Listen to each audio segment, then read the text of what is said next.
Welcome back to another episode of the Hunt, Fish, Live podcast. In this edition, we're going to go through my turkey season, the highs, the lows, the lessons learned, and everything else along the way. Let's get into it.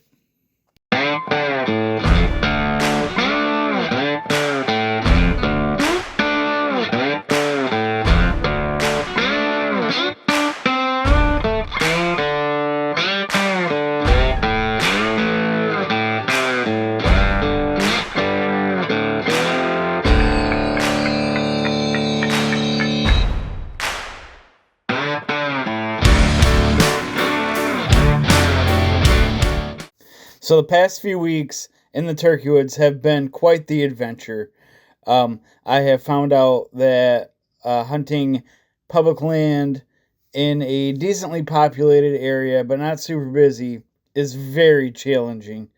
The one Saturday, I met up with Corey, and we headed out. We started in a different spot than we started in the same area.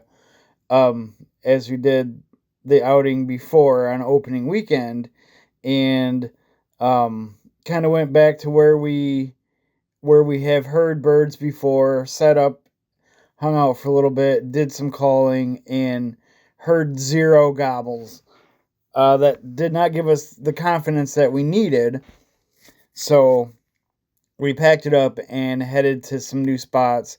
We did a lot of driving around, a lot of walking. I think I put on like close to 5 miles in the morning looking for turkeys, and we did some exploring, found some new areas, did some deer scouting, and we just couldn't find anything. We didn't see a hen, we didn't hear a gobble, we didn't hear any clucks, we didn't hear a single bird.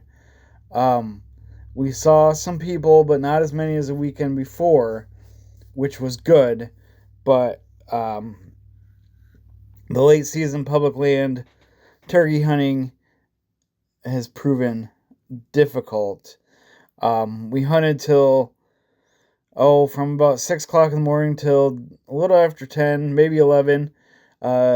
We did a lot of driving, like I said, and we couldn't make one up if we wanted to. The next day we met up with our buddy Drew, so it was the three of us. I had the video camera. We did the same thing. We started in a new area that we had found the day before and struck out. We didn't hear any gobbling, didn't see anything, didn't hear anything. Did a lot of walking that day. We put on probably about the same amount of distance, about 5 miles or so. And it's a blast, right? Because you're hanging out with your buddies, doing something that's a lot of fun and that we all love to do. We found this area that was apparently groomed for wild turkeys, and thinking that was gonna be the smoking hot ticket, and it was the opposite. So we did some drive around, found another spot looking at the Onyx map that was tailored to pheasants, and there's a lot of big woods, a bunch of fields in this area, and we decided to head in and see what we could find there. We stopped a few places along the way, a few parking spots, did some calling, and didn't hear anything. So we continued on. We found this nice spot. We were able to walk in probably about a half mile or so, and got set up, got the decoy set out, and did some calling and hanging out. And we didn't hear anything or see anything, so we moved on to the next spot. We drove probably, 5 or 6 minutes down the road, and we got out, and turns out we left the decoy back at the spot. So Corey and Drew stayed where we were going, and put a plan together. And I flew back to the other spot, basically ran through the woods and through the field trying to find the decoy, because we had thought we left it at the at the parking spot, but we did not. Um, we left it out in the field, so I had to go out there, grab it, come back. I was kind of irritated, but it was all of our faults, right? Like no one really. We just all forgot it. No big deal. Got some extra steps in. Still had a blast. Did a lot of walking. Did some searching. Did some scouting for deer, for turkeys. Didn't see much of anything in that spot that we set up and forgot the decoy at. There was a bunch of deer tracks. So I think I might head to that area this summer and hang a couple trail cameras and just give it the old try, see what's going on back there as far as deer population goes. It looks like it's a popular spot to walk. There's some pretty defined people trails that go around this field. So I'm kind of thinking it's pretty peoply back there, but you never know until you try it, I suppose. The plus side is where I'm thinking about doing some like heavier deer scouting is a little ways off the parking lot. So hopefully, when the time comes, I can get cameras out there and see what's going on and get deer on camera and not people. But that's why we scout, and that's why we just see what's going on. Just see if it's worth it. I don't want to deer hunt in a spot that's way too busy with walkers and other deer hunters. I'd rather go to where I'm not going to see anybody and see deer. That's a main a main focus of deer season is to see a deer. So we'll see what happens. Got a couple months, probably about a month and a half. It's beginning of June now until I get trail cameras out and get that stuff going. So fingers crossed. Turkey season is over though. I was unsuccessful. The following weekend, last weekend, I did some hunting in an area that I had not hunted before, and the properties or this area is a little smaller than where we've been going, and I found out it's also like a little more pieced together and not like one solid chunk. But I did realize and learn that this other area is very pressured. I saw 3-4 trucks, different trucks, but the same trucks the whole time I was out. Every parking spot that I went to had where it looked like someone pulled in and backed out and got out of their car, and so everybody was doing the same thing. I did end up finding a spot that had no people tracks that were recent, no car tracks that were recent, or tire tracks that were recent. So I got out, headed into the woods. I found a field back through the woods that was probably a little more than a quarter mile off the parking lot, and didn't hear any gobbling, didn't hear anything, any hens. Set up my decoy, sat under a tree with some cover behind me and a little bit in front of me, and just hung out for a little bit. Did some calling. I did hear a hen clucking behind me, but it was way too thick to see anything. She ended up moving through from the sounds of it, and I was just left empty-handed. I hunted that spot for probably about 45 minutes to an hour, and it was just my last-ditch effort for the day and for my season. So I ended it after that without a bird in sight. Didn't see a single tom the whole time. Heard gobbles that first weekend, but the next 3 hunts were pretty tough. I learned that state land is pressured, and I'm not sure if I'm going to go for the last long season next year or if I'm going to go for a earlier, shorter season with hopefully less pressure. Anything to be successful in the turkey woods. I mean, I do like the longer season though. Gives me more opportunities to hunt and make make it all happen. But if I could guarantee, I mean, hunting's not guaranteed anyways, but if I could guarantee a better chance at a bird earlier in the season, I think I might have to take it. I don't know. We'll see what happens and how life is going come next February when it's time to apply for turkey permits. With the end of turkey season comes one of my favorite times of the year. It is bass fishing Monday night tournament season. Tournaments go from early June to September usually, and we fish every Monday night on a local lake anywhere. I don't know, they're all pretty close to home. First one's about an hour away. So our first one was this past Monday on a lake that we have fished before a couple times and haven't really done well. The first time we were there, my big motor didn't work, so we only had a trolling motor to move us around, so that limited us, and we could not hook a fish for the life of us. I think we weighed in one that day. That was 2 years ago. And last year we did pretty well. We did weigh in 4 or 5, I believe, and they were all pretty nice fish. This past Monday we weighed in 3, like I said. We ended in like 7th place out of 12 teams, I believe. And yeah, it was a good time. It was nice to get back out in the water and compete a little bit. I always love doing that. It's one of my favorite things to do in the summertime. A little competition is never bad for anybody.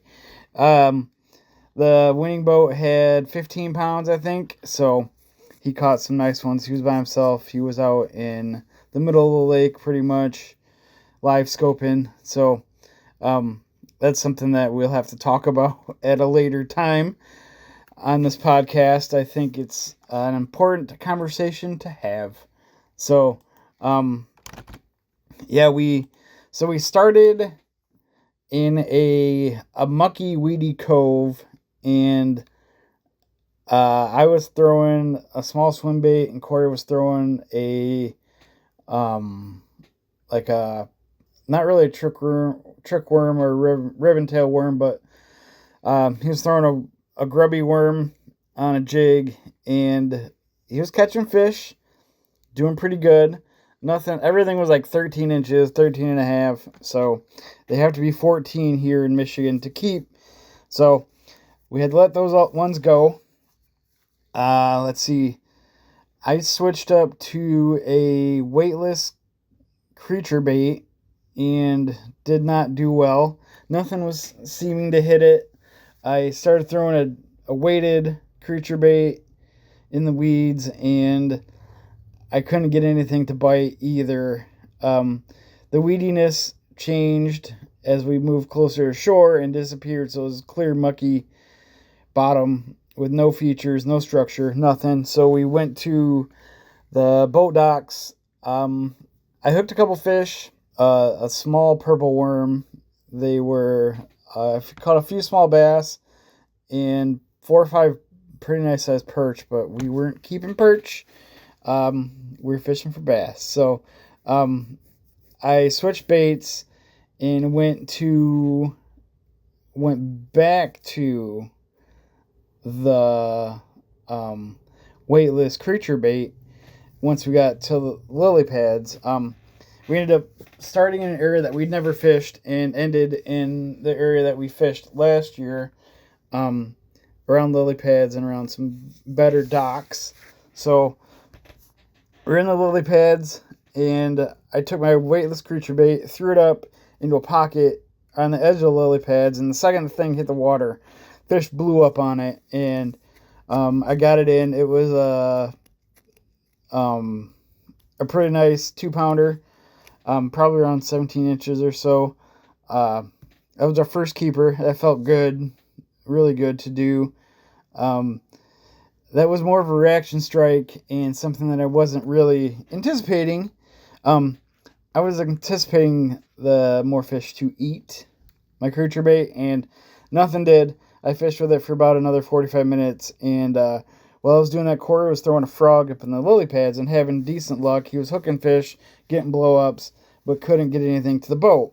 So I decided to throw on a frog, put on a frog, or grab my frog rod, and start frog fishing in the lily pads. After a while, I wasn't really getting anything, and all of a sudden, I'm working the frog, and I just let it sit in this opening, in this pocket in the middle of lily pads, and all of a sudden I saw a weight come behind it, and I twitched it a couple times, and then my frog just disappeared. There was no blow up or anything. It just sucked it down, and I set the hook, gave it a second, set the hook, and it was another 2-pounder. So I was pretty happy at that. That I had to get the frog out of its throat. It was a hungry one. After that, Corey hooked a one, a really big one, pretty far out, and it popped off the hook. Probably about 20 feet from the boat, which was unfortunate. That would have gave us 3. He ended up catching one, reeling one in, another keeper. So that put 3 in the live well, which could have been 4. He then switched to a worm and had a giant on again, and it broke his line somehow. I'm not sure why, but it broke at the knot by his hook. So I don't know if it's a line issue or not issue or what the heck's going on, but we lost it, and that was like 5 feet from the boat. That was a heartbreaker. That was a really nice fish.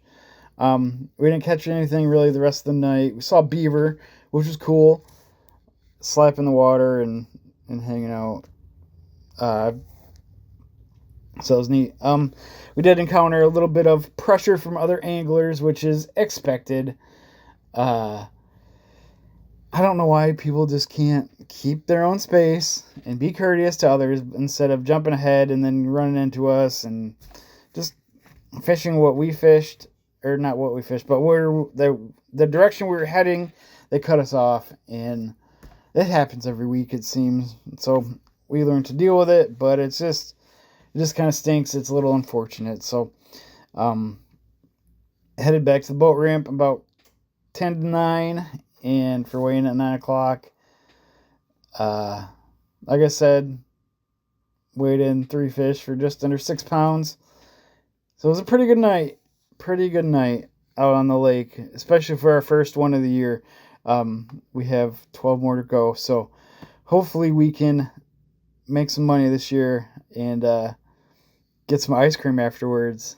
So a little backstory on that: when we win money, we call it getting ice cream money, because normally all of my buddies and everyone we used to fish with during the day, like morning tournaments on the weekends, we'd always call it Taco Bell money, and there's no Taco Bells around where we fish, and Taco Bell really isn't that great of food, but novelty ice creams from the gas station are delicious after a night on the water, so we always call it getting ice cream money.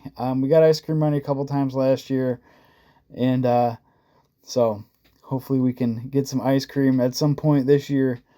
Yeah, really looking forward to the rest of the season. I will have videos up on Dan Does Fishing on YouTube, so make sure to subscribe to that channel, Dan Does Fishing, and I'll put a link in the description below, so you guys can all go there, subscribe, and follow along on our adventures.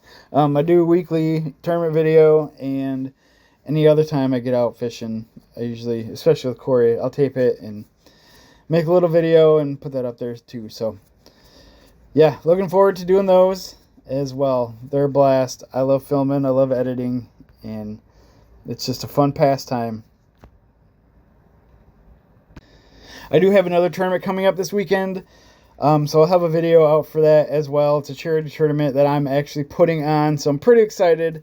I'm nervous to put it on and be the director, but also nervous to fish. Hopefully I do well. It's always a good time raising money for a good cause and for some ice cream. So 2 good causes. So we will see on that. Well, that's it for this episode of the Hunt Fish Live podcast. Don't forget to subscribe and leave a comment. Are you a bass fisherman? Do you like fishing tournaments? What's your go-to bait? Let me know. Also, let me know how your turkey season went. I know could still be going on in places. I know Michigan's still going on for another day or 2. So hopefully you're having good luck out doing whatever you are up to in the outdoors. Hook that big bass and kill that big turkey. Thanks again for listening, everybody. We'll see you soon.